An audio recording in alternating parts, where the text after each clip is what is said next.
اعوذ باللہ من الشیطان الرجیم بسم اللہ الرحمن الرحیم۔ آیت الکرسی یہ آیت مبارکہ جس کا لقب آیت الکرسی ہے، ایک روایت میں حضرت علی رضی اللہ عنہ فرماتے ہیں کہ میں نے رسول اللہ صلی اللہ علیہ وسلم کو لکڑی کے اس منبر پر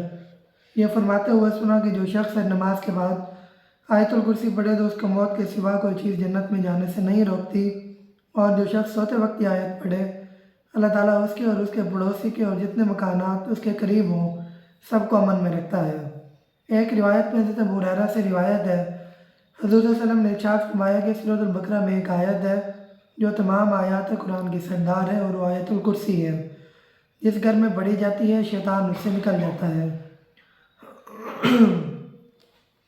اس آیت کا پہلا جملہ اللہ لا الہ الا ہو،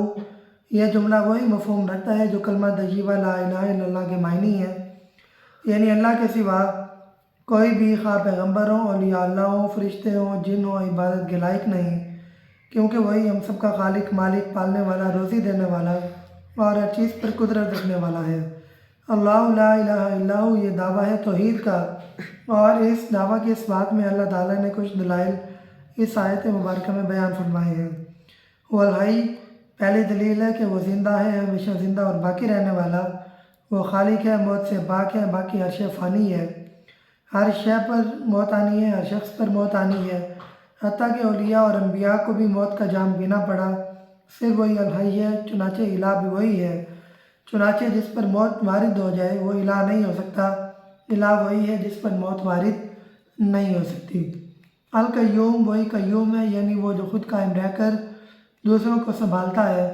کوئی بھی مخلوق اللہ تعالیٰ کی صفت میں شریک نہیں ہو سکتی، کیونکہ جو چیزیں ان مخلوق خود اپنے وجود اور بقا میں دوسروں کی محتاج ہوں وہ کسی کو کیا قائم رکھیں گی۔ اسی طرح جو اپنے وجود اور بقا کے لیے کسی سہارے کا محتاج ہو وہ الہ اور مشکل کشا نہیں ہو سکتا۔ قیوم کا مطلب ہے کہ ساری کائنات اللہ تعالیٰ کے سہارے سے قائم ہے، اور اللہ تعالیٰ کسی سہارے کا محتاج نہیں، اور یہی بنیادی نقطہ توحید ہے۔